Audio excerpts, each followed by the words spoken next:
SMV Nashville. Demetria Kaladimos and Dan Miller with the news. Rudy Kalis Sports. And Bill Hall's weather.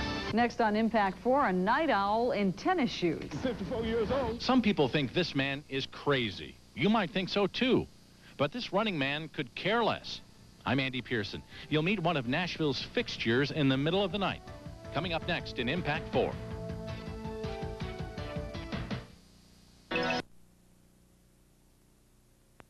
What is your favorite time of day for exercising? For some of you, it's probably the morning. For others, it's right after work. And for others, the best time is in the evening. But one Nashville man says the best time for him to exercise is in the middle of the night, after he's been asleep for a couple of hours. Andy Pearson is here with Impact 4 and Nashville at Night. Where'd you find this guy? Well, it was one of those strange things. Gary Knox and I were out about 6 weeks ago with photojournalist Gary Knox. It was snowing outside. It was about 38 degrees. And I'm driving down West End 3 in the morning, can't go to sleep. And I look over and I see this man running with his dog. And I don't usually do this, but I yelled out the window at him and said, "Do you always run at 3 in the morning?" Well, you're about to see the answer. I found this 54-year-old man who's been a fixture of the night in Nashville since the 1970s.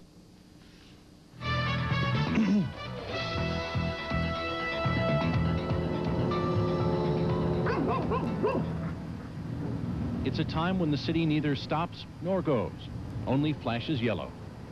When the wind blows coldest. When sounds that would be buried in daylight come alive over the nighttime stillness.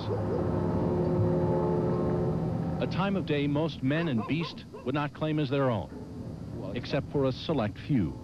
Hey, 2 o'clock until 4 o'clock, that's my time. If I'm in New York, if I'm in Chicago, if I'm in Phoenix, and I've been, all these places, everywhere I am at this time of morning, I get up and I do me an hour and 25, 30 minutes. Move on, dog. I've been running since about 1976. And I love to run at night because I'm the only one out here. I know nobody by name, but I know every truck and all the homeless folks and folks I yell at and wave at and folks who are watching out for me, police, the garbage folks, the news people, everybody. He's a fixture to people who work the night shift, as reliable as time itself. No, they see me, but they really don't know who I am. Every now and then, I'll talk to one person or something, but 90% of them don't know who I am, have no idea. They only know they see me out here almost every morning, about the same time. He's the running man. His name is James Haney, Dr. James Haney, a professor of history at Tennessee State University. His weekly routine has been the same for 20 years. Move on, dog. I'm 54 years old.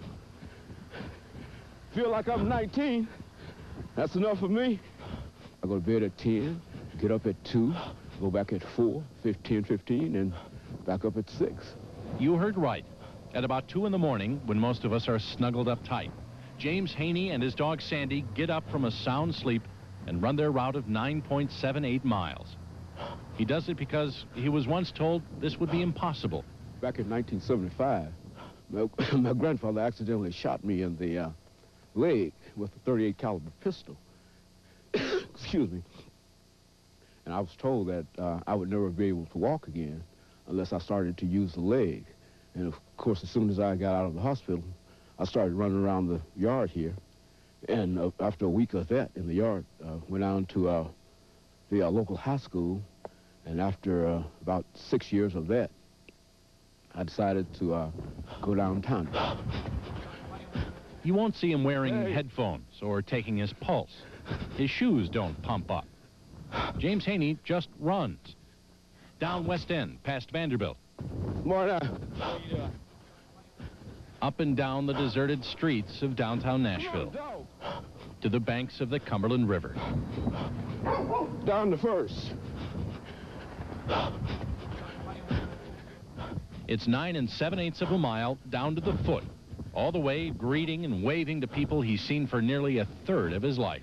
Well, man, How you doing this morning? Good, you? All right.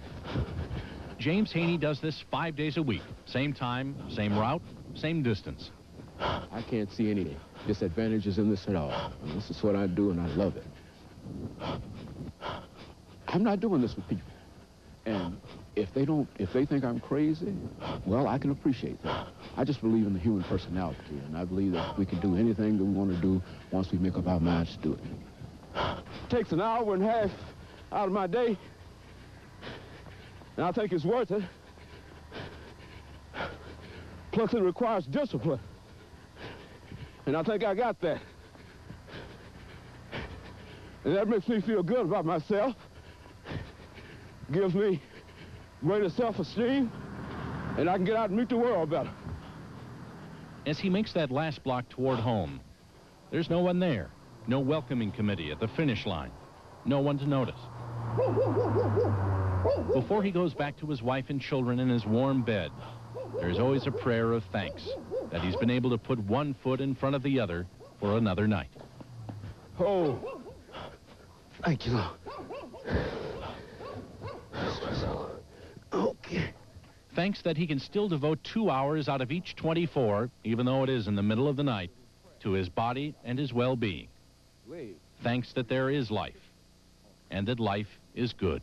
Very few people that I grew up with are alive today, you see, and many of them have died of heart attacks and strokes and violence and whatnot, but Dr. Haney keeps pushing on. And I tell folks that I'm going to be around here a long, long time. I'm going to be around here at least 100 plus. You know, I mean, that's what I'm looking for, you know. In fact, Dr. Haney says he plans to live to be 120. Very Willard Scott.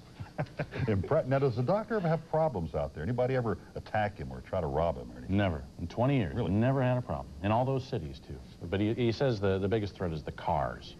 You know, coming out from the clubs late at night, so he doesn't run on Saturday. Yeah, very impressive. I'm amazed. He goes to bed, wakes up, and does this. Yeah, and he's refreshed. That's amazing. Goes back to bed. Demetria.